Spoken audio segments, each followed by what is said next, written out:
All right, folks, welcome on in. It's another Zoom Hangout with Coach Davis. AJ Ricketts here with you. We're approaching summertime officially. June is upon us. Hopefully some training camps here too with it all across college football. Thanks for joining us here once again on Zoom. And as I look through the participant list, see Eric Henry. He's a notable attendee every week. Good to have you in here, Eric. Hope all is well in Orlando. You know he's locked in. Coach, what's going on? How was your Memorial Day weekend? Were you able to enjoy yourself? How was the past weekend for you? And you know what? It was good, AJ. Obviously, it's a special day. Yeah. And I sent a memo out to all the players and the coaches and the people in the program how significantly we really need to honor all of the people that have given their lives to make America who we are, the freedom that we have and all the things that we have. And I added into it, which I truly, really believe now, even though it's not a war against another country or a war against another type of, democracy or whatever, but the war against this coronavirus, obviously the deaths that have happened, the number of people that have been ill, and obviously, thank God, they're coming back and they're getting healthy. But, for nurses and doctors and chemists and people that are on the front line and even people that have actually worked. I mean, it's easy to say things about people that work in the hospital and stuff, but there's a lot of people that expose themselves to go back to provide food for everybody in America, whether they worked at a grocery store, whether they worked at, a farm and market and stuff like that, just to feed America. People that work in plants, whether it's a poultry plant or a beef plant, those kind of people. I mean, you figure there's 2,000 people maybe working in one of those plants, the exposure that some of them potentially had and some of them did have. But if they hadn't have done that, if they'd have shut all that down, I mean, the country, not only would we be fighting the coronavirus, we'd be having people starving to death. And so, you just kind of lump everybody in on Monday. So it was good. It was a good day to spend time with family and you're in South Florida, so you can get outside, get a little bit of sunshine, get a little bit of a bicycle ride. So it was a great day.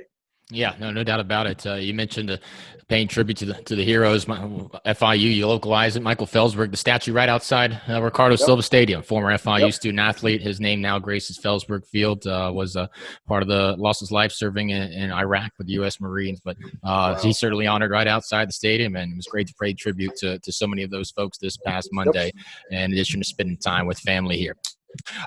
Coach, moving on. So today we're going to talk about the tight ends and the linebackers and some of the guys we got coming back at those two positions. A little bit of a news drop here today, though, in terms of the future schedule. You can never look far enough ahead. It's always enticing to look ahead of the schedule. Today announced we'll be playing UConn, a home-and-home series, 2022, and Ricardo Silva heading up to Stores in 2023. So I'm asking your impressions on that. We'll still play Liberty. We're moving Liberty from 22 to 24, so that's still happening. But just thoughts on playing UConn here in the upcoming few years and what that brings for us. When I was the head coach at the University of North Carolina, we played UConn twice while I was there. And one of the times that we played them, they were ranked in the top 15 in the country. They had a great season. The next year, they weren't quite as highly ranked when we went up and played in Connecticut, but they've had a history historically to have good athletes. They have a lot of great athletes in the Eastern Coast, and they do a good job of recruiting. And so it'll be interesting a couple of years from now to see how they've tried to turn their program around. And they're like us. We're trying to grow and compete for conference championships. So anytime you can get someone like that, I think it's a good addition to our program. Yeah, I think one of those years in the late 2000s, and they were an Orange Bowl team. I can't remember what the years. They had things rolling for sure, and they're trying to get things on track too. We've been talking about it. It's been a common theme throughout our Zooms. He's almost a friend of ours now. The Bear in your Fort Myers neighborhood. I don't know. Yeah, this tweet kind of shows. This was on Twitter yesterday. Officers use Krispy Kreme donuts to lure a wayward Florida bear. There, I mean, were you part of that scene? Were you holding out donuts, helping bring the bear in? We had the bear 3 days ago walking down the neighborhood next to us, walking down the middle of the street in the middle of the afternoon as if he was just strolling. I mean, he wasn't concerned about anybody, and he's going to go find something to eat. I mean, he's going from the lakeside, lounging on the grass, to taking over the roads. Watch Exactly. out while you're spending time over there in Fort Myers. Let's talk tight ends here. We've got a successful tradition, of course, at FIU, and we talk about returners coming back next year. Obviously, the guy that highlights that position group, none other than Sterling Palmer. He had one of his best games in the Camellia Bowl. He had a season-high 5 catches there on the season. Nearly replicated his freshman year numbers when he was on the all-freshman team. 22 catches, 205 yards. Let's start with Sterling. It's certainly a position that has some depth, but he showed he could contribute right out of the gates, and another productive year last year. Great background. Just your thoughts on having him back as a junior now. You know what, AJ, obviously I love having tight ends and H-backs. And H-backs, when you talk about them, they're kind of the hybrid between a tight end and a wide receiver. It's kids that are 6'3", 6'4", and maybe they're 220 to 240 pounds. The guy most notable that people would recognize that I had previously was Kellen Winslow Jr. that would kind of be like that. But the tight ends like Sterling Palmer, the 6'5", 6'6" kids that are 255 pounds, you can't have enough of those guys because obviously they help on every short yardage goal line package that you have. They can really, truly kind of grow into being somebody that can be a dominant blocker at the point of attack that creates a strong side of the offense. And, when we came, there wasn't many within the program. And obviously, over the last couple of years, we've done a great job of adding guys, Sterling Palmer being one of them. Like you said, he had a great bowl game. But David O'Meara is another young player who played last year that's another 6'5". He's probably 255 pounds now. Yeah. He's growing, getting better, getting stronger. We've got some young guys, kids, Kamarion Williams last year, who played as a true freshman in that kind of hybrid position as an H-back, and that you can, when you use those kind of guys, and this is one of the things that we've got to do over the next couple of years for all these guys, is create mismatch opportunities. And a lot of that has to do with where do you put them in personnel groups, where do you put them in formation, so that the defense they got to decide, how do I want to cover this guy? Do I want a small defensive back to cover him because he's the last guy on the line of scrimmage? Do I want a linebacker to cover him? Do I want a safety to cover him? And if they get misplaced, could you put like the hybrid H-back guy? Could he go on against a corner or safety or a linebacker? So, once you start to grow these guys, then you're creating packages that make it difficult for the defense to try to figure out exactly how they're going to stop them. And, if you load them up with those kind of guys, they got to adjust their front. It helps you in the run game.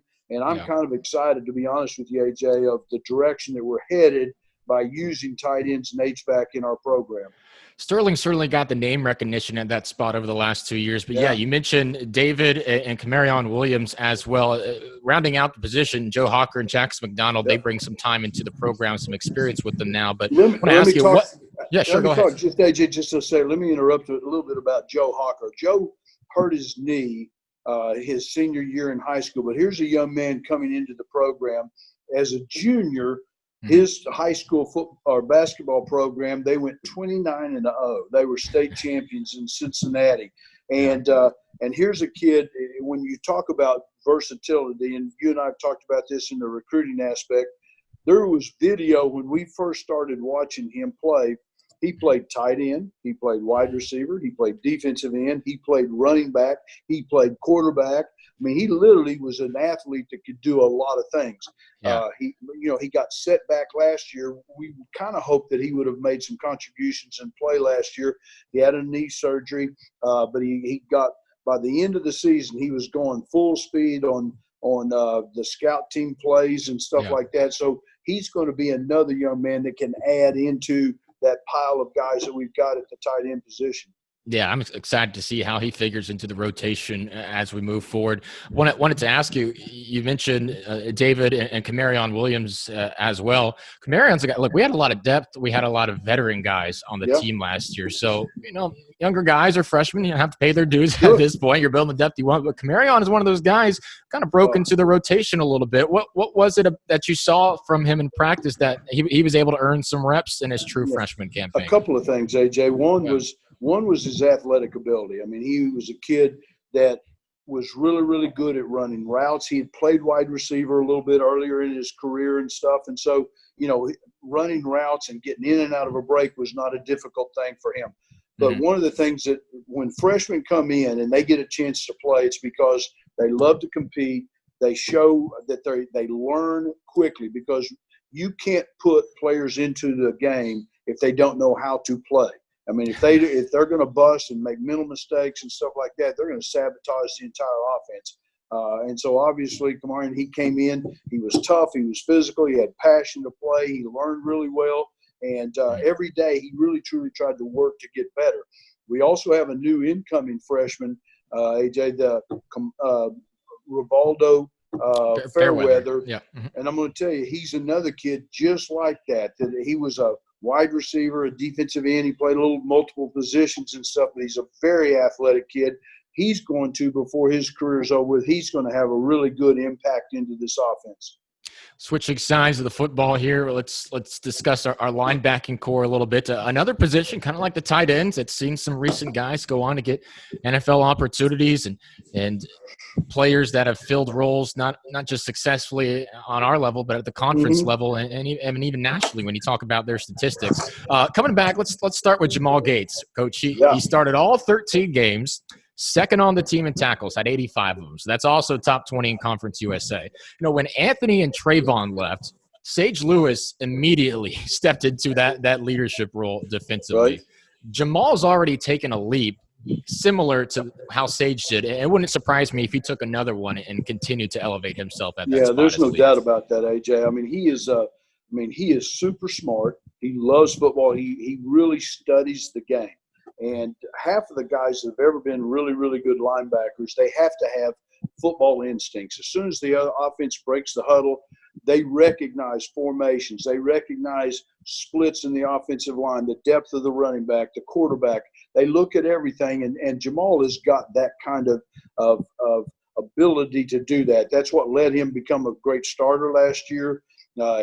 One of the things that really gave us a jump start in trusting and believing in him was the year before. I mean, he was one of the best special teams players that we had. He started in all the big four: kickoff return, punt return, and was impactful. He made plays, made great blocks. So when kids are playing good young in their career on special teams, they're probably going to carry that into offense and defense, and they're going to be an impactful player. So, we really have a lot of trust in Jamal. We know that he's going to be really good on the field as far as making sure that everybody knows what they're supposed to do.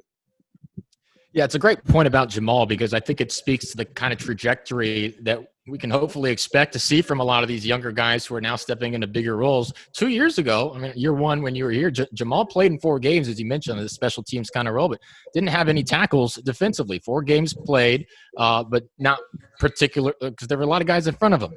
Bids his time. And now is a huge contributor defensively. That's an awesome mark to see out of a guy that's paid his dues. Elsewhere, Daniel Jackson, 3 starts in 13 games. Tevin Jones played in 12. And Tyson Maeva is going to become eligible. And he was a guy who was second on Boise State's roster in tackles 2 seasons ago. So he's eligible now as well. Yeah. So we're going to lose Sage, but there's some guys that are going to be there to help fill the void. Yeah, guys waiting in the wing for their opportunity. And the first guy you referenced, and you talked about Daniel Jackson, here's a young man. He had a scholarship offer and had been accepted into West Point. So that tells you a lot of things about him. It tells you his academics, how credible that is, and what kind of character and integrity that he actually has. They don't take people into West Point that aren't just great people. And when I took the job, there were some people in North Carolina that knew him, and they threw it out to him about the possibility, would you like to play Division I football, and not go to West Point? And then obviously he changed his mind. He came, and how about this? Over the last 2 years, as a sophomore and as a junior, he has been the special teams captain both of those years. He's been one of the leading tacklers. I mean, he is just one of those guys that you just absolutely love. I mean, he's a guy that you could see him charging the beach in World War II, as a West Point, an Army guy. I mean, he's tough, and and he's got playmaking ability. We brought him in initially. He was a strong safety. And as he has grown, I'm going to say that he probably came in at about 192, 193. I think the last time that I saw, he was like 229. And so that's really going to allow him to be kind of a hybrid guy. He's played over the slot. He's come in. He's can play in the box. He can play linebacker. He can go out and cover because he was a former defensive back. And so there's a lot of really good positive things about him. Tevin Jones, the thing about Tevin Jones, Tevin is a lot like Jamal Gates. When we recruited, we couldn't find linebackers in that first recruiting class. I mean, there was not a lot of guys that had played linebacker. And to be honest with you, there's not a lot of kids that play linebacker in high school football because there's so many 10 personnel, 4 wide receivers that everybody's playing 5, 6, 7 defensive backs a lot of the time. But one of the things about Tevin and one of the things about Jamal, they played defensive end, okay? They rushed the passer. I mean, I think one of them had 18 sacks his senior year. I think the other one had like 19 sacks. And Jamal was an excellent basketball player. His high school team, they made it into like the second or the third round in state basketball playing. So you could see his athleticism. The sad thing about it that kind of put him a little bit behind Jamal, he had to have shoulder surgery. And so he basically kind of missed not only the participation in the playing of learning how to play linebacker, going from a defensive end to standing up. He also had to miss 6-7 months of not being able to lift weights and stuff. So it kind of set him a little bit behind, but he started to come on last year, playing on special teams, getting into the games a couple of times. And, he's somebody that we're going to count on to make some real contributions. You talked about Tyson Maeva. And people are like, well, why in the world would the starting middle linebacker from Boise State transfer and come here? He had a great relationship with Jeff Kopp. Jeff's our co-defensive coordinator. They've known each other when he was back in high school. And, we knew that Sage was going to graduate and that he was going to be gone. And we thought, you know what, this would be a great young man to bring in. He's been a starter at a really, really good program. He's got good leadership. He's got that instinct. So, as you try to build, the talent level in each of the position groups, every time you can add somebody that's good, it makes you stronger. You mentioned, I think, Daniel going from 190 to around 220 or around the 220 range. Maybe close to 230. 230, so maybe 40 plus pounds. I mean, your time coaching, whether in the ACC or here at FIU, how many times or how often do you feel that true freshmen are physically where they need to be successful collegiately, or is it usually more times than not? Even just not talking about the system, physically they need to gain about 20, 30 pounds. Every now and then you run into that unique freak kid that. Either because the high school program that they've been in, they had nutrition to feed the kids. They had a great off-season conditioning program. They lifted, and they kind of came out a little bit ahead of a lot of people. I've had some of those at almost every place that I've ever coached. Majority of them, most of the kids that we try to recruit, they've got all the athletic ability, the speed, the 40-yard dash, vertical jumps, and stuff like that. They just need to get into a structured strength and conditioning program. And that's why I'm off the charts happy that, Andrew Swayze, who was with me at the University of Miami, is the head strength coach there, now is running our strength and conditioning program. And we got off to a great start. And I will tell you, this is one of the examples. A year ago, during the off season, I think we only had like 6 or 7 kids in the entire football program at all positions that could squat 500 pounds, okay? Before we had to dismiss and break and go home because of the coronavirus, okay, we had almost 30 that were squatting. We had some that were over 600. We had some that were getting close to the 700 mark. And, when your team starts getting bigger and stronger and faster and more athletic, it gives you a better chance to try to win those games. Yeah, put those freshmen in the weight room with Coach Swayze. No kidding. Gains will be made quickly. I wish people could see this, AJ. One of the things that we've always done is we've always taken pictures the very first day that kids come. And then you take a picture every year at the end of that conditioning. And by the time they're a senior, you look at those pictures and you go, where in the world did that guy come from? You know, It's you're not the same bringing person. guys in that were, bringing defensive linemen in. Here's another good example of it, like Noah Curtis. I mean, when he came in, you know, he was probably a 218-pound defensive end and was forced to have to play as a true freshman. He and Kevin Aller, they weren't even really physically ready to play, but they were thrust into it because we didn't have anything. Now both of those guys are close to like 265 and 270. I mean, they put on like 50, 60 pounds, but they still run as fast as they did when they were coming in as freshmen. Yeah, no doubt about it. Maybe I should get with Coach Swayze, and if he can get me to 200, then he'll really earn his money. But we'll see. we'll see about that. All right, Coach. Let's go off the field here a little bit before we start wrapping up. Sure. Sunday, brilliant television, riveting television. The match. I think it was in South Florida too. Yeah, Tiger Phil, Peyton Manning, Tom Brady. That was a lot of fun to watch it as we're starved for sports content. Watching Tom Brady hole out on that par 3 and then give it to Chuck. That was a lot of fun too. So I want to ask you, if you could choose a partner for a match like that, let's say someone in the sports profession and then a pro golfer as well. Who would be your picks to try to win some money on the links? Yeah, well, first, let's talk about that match just for a second. Yeah. I just heard, and you tell me if this is right, was that the single highest viewed sporting event ever? I mean, they said that there was like off the chart. Ever. I know there were 6 million watching, which is insane.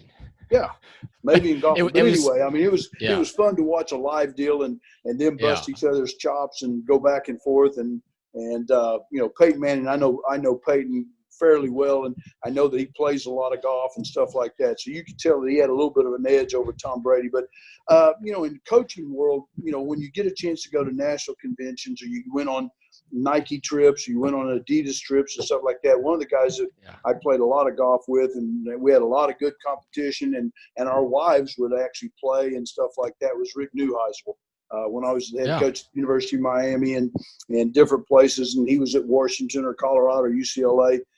We've played. He's a very, very good golfer. And so, you know, that was a good competition part of it. I've been blessed, AJ, from professional standpoints of getting opportunities. I've played in a lot of what they call the Wednesday Gold Pro-Ams at major tournaments, whether it's Byron Nelson or the former Blue Monster Doral and some of those things like that. I've been fortunate enough to play with like Ernie Els and some really good players. Freddie Couples, I played several times for fun with him, and times it was kind of quid pro quo. He would get me into the tournament to play with him, and I'd get him sideline passes for the Dallas Cowboy games. I mean, against the San Francisco 49ers. So I don't know who won the aspect of that, but the one thing I can tell you, AJ, people have no idea how unbelievably talented those people are. I mean, they do things that you just look at it and you go, oh, my God, I cannot even imagine how people do those kinds of things. I played with Raymond Floyd in the Blue Monster, and that's where I played with Ernie Els. And I mean, these guys are unbelievably talented, what they're able to do. And they can get mad. They look and they say, that's the worst shot I've hit today. And they were like 4 feet from the hole. I'm like, huh? Really? I'd be high-fiving everybody if I could hit that shot. You know?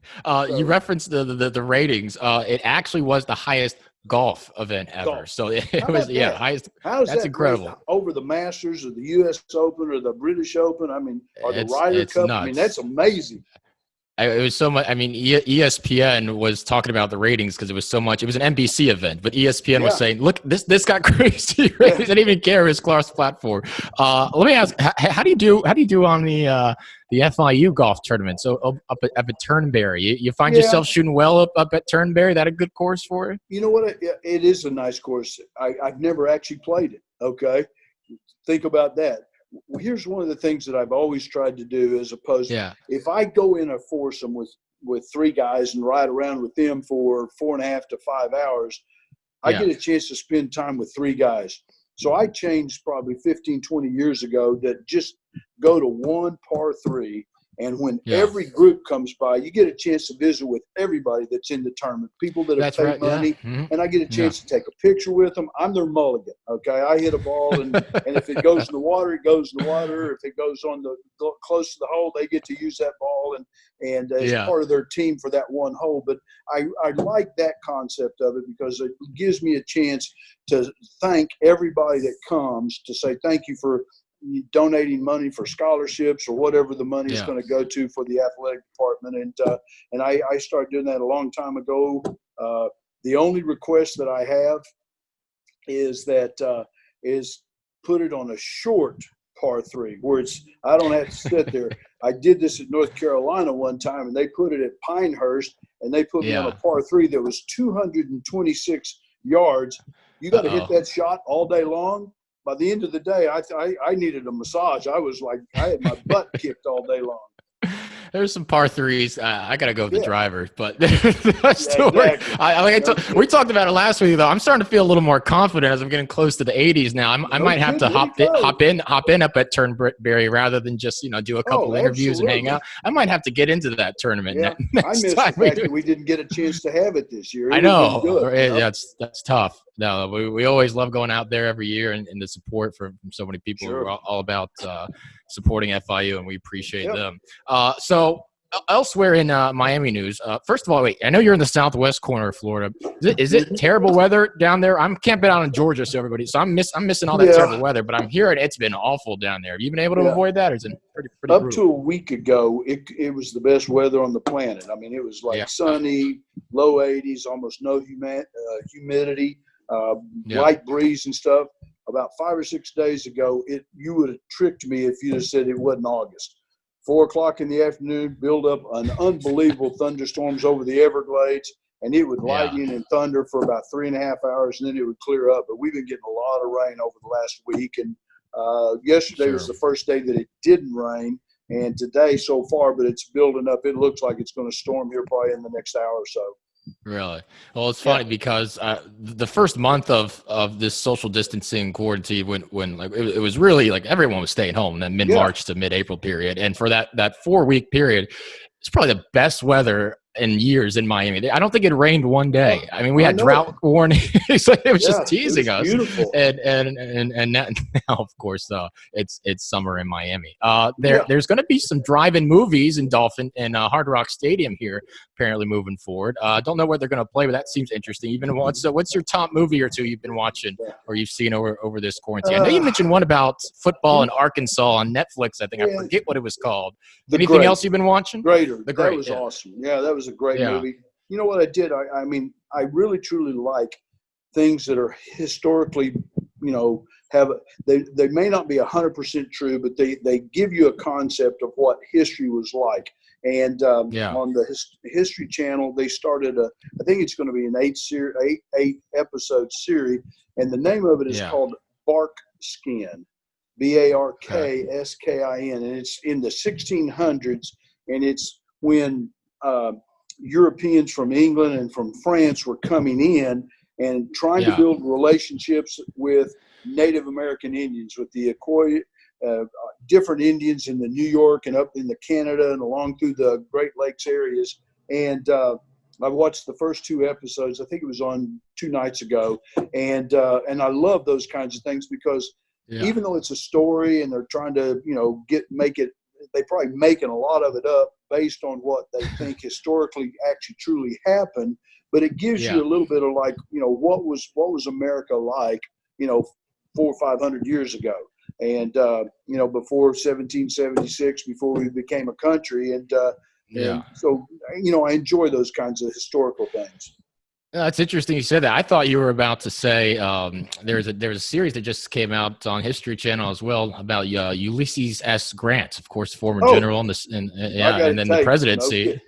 You got to take. I haven't watched it, but I got to take. I mean, I'm watching as much sports and reruns as possible, and now I'm thinking, let me watch the History Channel and learn a little bit. Well, I freaked my wife out the other night. I'm sitting there and I'm watching, and she goes, "What are you watching?" And she goes, "You're watching the Science Channel, and it's the history of how to understand what black holes are in astronomy." And I'm sitting there. We need football. We need football back. Right.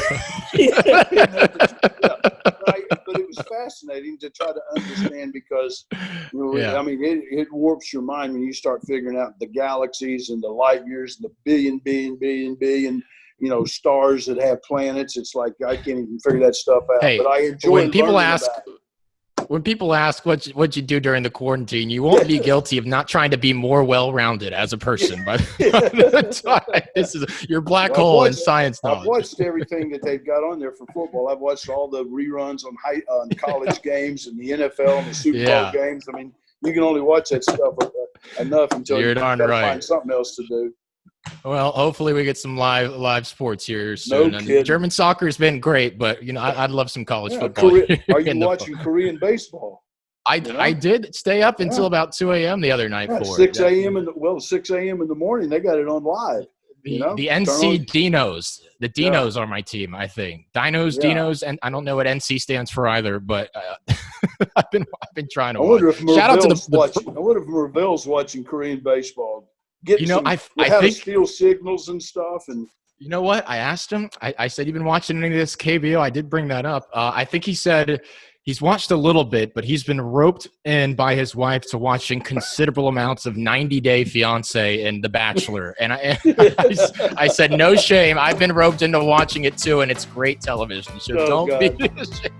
There you go. Don't be ashamed. All right, Butch, this was fun. I appreciate it, man. I think we're getting closer and closer to getting back down to Miami. So that's exciting stuff. Oh, I'm sure we'll do this again soon. Enjoy your week, the rest of the week down there. All right, be safe, be well. Thanks to everybody for joining in once again. And thank you very much. We'll talk soon. Butch, appreciate it. All right, pause up, everybody. We'll see you soon.